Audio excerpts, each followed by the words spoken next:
Did you know that there are risk factors for feeling lonely? Or that there are 4 different types of loneliness? Have you ever heard of misconnection loneliness? And did you know that loneliness is as harmful as smoking 15 cigarettes each day?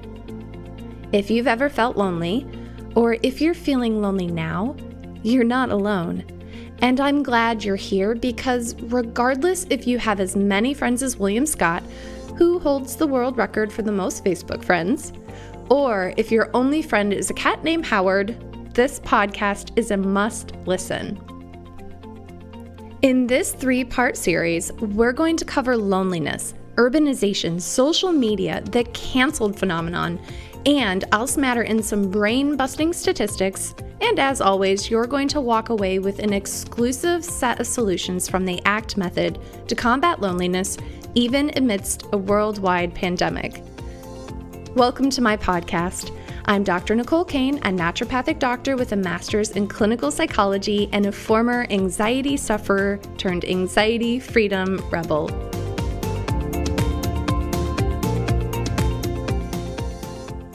Research articles and polls out of the United States, the United Kingdom, Canada, Australia, and Japan have all come to a similar and quite worrisome conclusion. Loneliness is at an all-time high, and it's getting worse. There's a loneliness epidemic, and if you're in the Millennial generation, you're in the loneliest generation on the planet. And globe-wide loneliness levels are getting worse. An article published in the New York Times in 2016 stated that since the 1980s, the percentage of American adults who say they're lonely has doubled from 20% to 40%.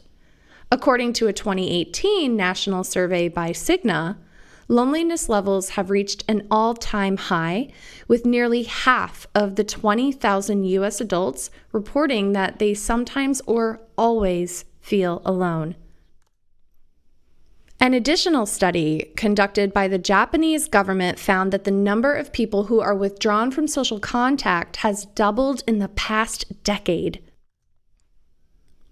Of those surveyed, we have identified the loneliest generation in the world. A survey of 55,000 people from around the world conducted by the BBC in 2018 found that loneliness is the highest among 16 to 24-year-olds. And another study published by YouGov found that 30% of millennials say that they always or often feel lonely, while only 20% of Gen X report this and 15% of baby boomers report feeling lonely. Known as the social media generation, the millennials are by and large the loneliest generation on the planet. In fact, 25% of millennials report that they have no acquaintances, and like we said, a staggering 22% of millennials say that they have no friends. Let's just pause on that for a second. 22% of millennials say that they have no friends. So the burning question is this: why are we so lonely? In trying to determine why loneliness is skyrocketing, 3 key theories have emerged. The first is changes in our community infrastructure, urban planning, and cultural evolution. The second is social media and the internet and their impact on culture, society, and the nature of relationships. And the third is the emerging cancel culture. Let's start with changes in our community infrastructure, urban planning, and cultural evolution. Communities are less connected and more isolated. There are many interesting proposals on why we are all so lonely, and one of the foremost is that cultural values have shifted from the traditional family focus to an economic mindset.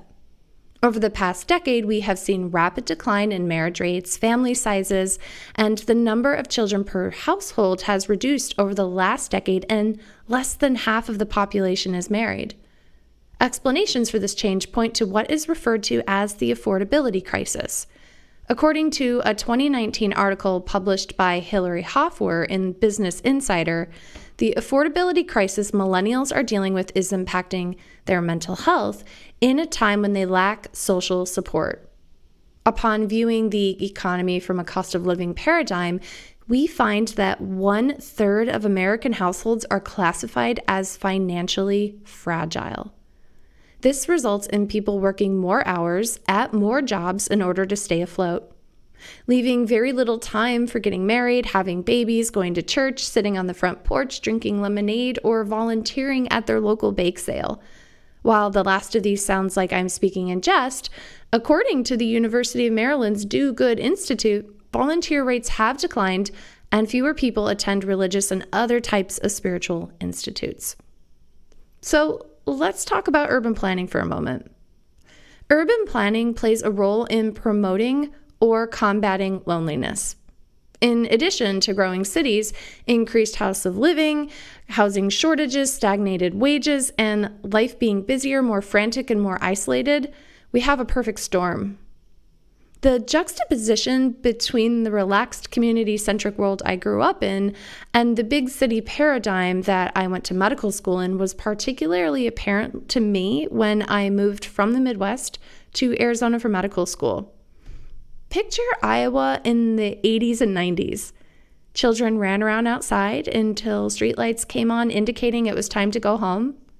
Everyone knew everyone else's business, and if a community member was ailing, you can bet that a neighbor would be over in a jiffy with a pan of goulash or a bowl of chicken noodle soup.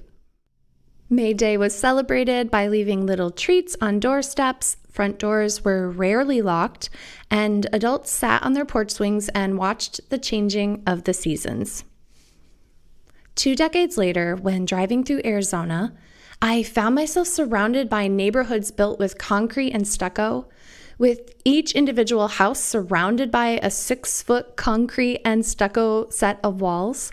And people pop in their Bluetooth earbuds, get in their cars, text while driving, go to work, and then back in their cars and back home to their well-protected forts to turn on the television and do it all again the next day and the next day. Part of this is simply due to the change in culture, and part of it is due to a dramatically different urban plan. Specific attributes of urban planning deterring people from interacting socially includes cities that are car-centric, cities with urban sprawl, transient communities focused more on work instead of community, and large and extremely expensive cities all tend to be lonelier. Let's talk about the next topic, social media and the internet and their impact on culture, society, and the nature of relationships. 31% of Americans say they find it difficult to make friends. Do you relate to this? I'm a 30-something, child-free by choice married woman, and when my husband and I moved to Michigan, I was looked at by many women in my community that were my age as though I was some sort of zoo creature. And let me tell you, meeting people has been no walk in the park. If women aren't busy with their own families and young children, they are already well established in friendships that extend back decades. They simply don't have the room or the bandwidth for more girlfriends. I've heard similar stories from my clients and other friends in other cities, and as we get older, making friends becomes more difficult. And so this is where social media can be beautiful and wonderful. After medical school, my classmates left Arizona desert and they spread out across the country, and some even to other countries. And thanks to the World Wide Web, I'm able to see updates. I'm seeing their life, their ups, their downs, and their transformations through their camera screens. But as we all know, the internet has a dark side. In her groundbreaking experimental study of Facebook, Snapchat, and Instagram, Melissa Hunt, psychologist, and her team discovered that the more time spent on these social media platforms, the more depressed users are. In addition to this, studies have found that the more friends a person has on social media, the more lonely, depressed, and anxious they will be. Additionally, many people's entire social lives are online, and the fewer in-person friends and the more online-only friends a person has, the lonelier they will feel. Offline social contacts have been shown to effectively reduce the intensity of loneliness. A differentiating factor of the millennial generation is that they grew up with social media at their fingertips. Online relationships present an entirely unique social construct for the human psyche, particularly the developing brain of an adolescent. And by the way, we have a whole podcast on this, so check out our podcast channel. Before the internet was developed in the 1980s, social interaction was more face-to-face, which has an entirely different feel. I was at an all-inclusive resort for my honeymoon with my husband, and we were out to dinner. Looking around at the restaurant, I sipped my wine and observed the patrons around me.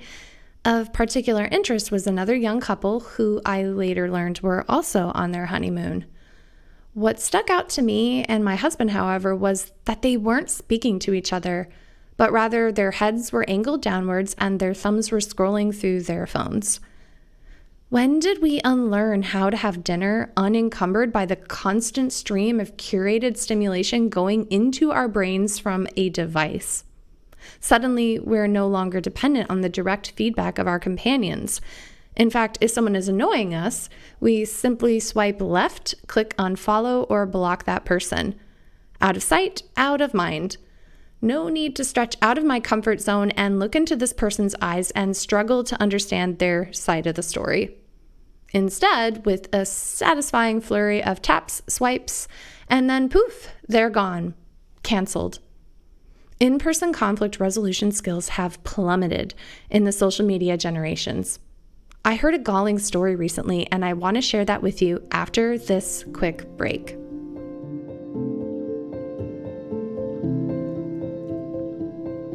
We all need relationships, and sometimes finding the right people is the hardest part. I get that, and I want you to know you're not alone. I've gone through seasons in my life where I felt really isolated, and creating an intentional community was a lifesaver. While in-person relationships boost oxytocin, reduce cortisol, and increase your life expectancy, right now in this culture and in this climate, we just can't do that. So an intentional community, even online, can be profoundly helpful. Did you know that we have a free and private community group? I created it with the heart of giving us all a place where we can be authentic, meet amazing warriors from around the world, and have a place to share life and support others. One of the things that sets this group apart is that as a member, you will have complimentary access to dedicated content founded in my training as a clinical counselor and a naturopathic doctor. To find the group, go to Facebook and type Anxiety Freedom 1 Week Challenge in the search bar. The Anxiety Freedom 1 Week Challenge is a welcome gift I created, which has 14 tips for anxiety freedom, including daily videos and a beautiful booklet. And it's all free. I can't wait to meet you and learn how I can support you better. Simply open up facebook.com and search for Anxiety Freedom 1 Week Challenge. I heard a galling story recently about a teenage boy who broke up with his girlfriend over text. Brokenhearted and with a penchant for revenge, she took a screenshot of his message to her, and with her own flavor of flair, she posted her side of the transaction all over social media alongside with the screenshots. What resulted was an unmitigated uproar, and he got canceled. The cancel culture, if you haven't heard of it, is a recent phenomenon that stems from the idea that a person can simply be canceled or blocked, boycotted, and deleted. The idea has been cited as a strategy to silence the exchange of ideas, thoughts, opinions, perspectives, and even our First Amendment right, the freedom of speech. So we have a generation of socially isolated adolescent brains forming social media mobs and straight up canceling people whose perspectives are deemed offensive. Now, I'm not trying to justify breaking up with someone over text, but canceling him? This adds a layer to the dynamic of the difficult social structure we have found ourselves in. We have a generation of extremely lonely young adults who are seeing the curated highlight reel from their thousands of online friends, and now who must carefully curate their opinions, posts, and responses so as not to have their words filtered, disseminated, and shared across the globe. When I was in high school, a kid in my class bullied me pretty severely. One particularly upsetting tactic was that he created a profile on a website using my name, my image, and he wrote awful content on my behalf so that any person who found and read my profile would believe that I had created that content and had said those horrible things. Thankfully, this was in the late 90s, and when I contacted the site, it was removed quickly. But how would that go down now? Once something is on the internet, it is captured and in an instant in the hands of thousands. The effects of being canceled are devastating and the implications dire. And this is where we move on to the next section called Loneliness is Harmful to Your Health, the Dire Implications of Loneliness. According to an article published in Time, altogether about 36,000 millennials died deaths of despair in 2017, with fatal drug overdoses being the biggest driver. Loneliness is also incredibly dangerous for our physical health, so much that in 2018, the British government appointed a minister for loneliness, and researchers in the United States are working to develop a drug to counteract the effects of loneliness on the brain and body. According to a study published by Julianne Holt-Lunstad, PhD, and professor of psychology and neuroscience at Brigham Young University, the effects of loneliness are equivalent to the health risks from smoking 15 cigarettes a day or having an alcohol use disorder. Loneliness is associated with greater incidences of depression, poor sleep quality, impaired executive function, accelerated cognitive decline, poor cardiovascular function, and impaired immunity at every stage of life. Loneliness is inflammatory. According to studies, people who are lonely have less immunity and more inflammation than people who do not feel lonely. The risk of dementia increases by 40% when the individual experiences loneliness. The risk of stroke or the development of coronary artery disease is increased by 30% in individuals who are lonely. And regardless of race or socioeconomic status, experiencing social isolation increases the risk of premature death. Today, we talked about the loneliness epidemic. We learned that the millennial generation is the loneliest generation in the world, with over 22% reporting that they always feel lonely.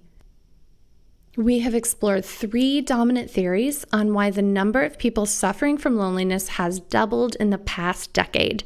And we explored the paradox of how having more friends on social media puts you at a significantly greater risk of feeling lonely and depressed. When we return, you're going to meet the loneliest person to have ever lived. We're going to talk about the 4 types of loneliness, the 5 types of misconnection, and the 3 most powerful steps to combat loneliness. Hey everyone, thanks for listening. This has been Dr. Nicole Cain. If you love what you're hearing and are eager for more, please hit the subscribe button. It helps me know that what we're doing is valuable for you. If you want more free information on how to get your life back, check out my website at drnicolecain.com. You can send questions, learn about consulting with me directly, and even preview our online courses. We also have a free and private Facebook membership group. Simply go to Facebook and search for Anxiety Freedom 1 Week Challenge. We'd love to meet you and learn more about how to support you in getting your life back. And now for the disclaimer. The recording you just listened to consists of the personal opinions of Dr. Nicole Cain, a naturopathic doctor with a master's in clinical psychology. While these opinions are based upon literature, her counseling education, medical training, and clinical experience, this content should not be viewed as the definitive opinion on these subjects.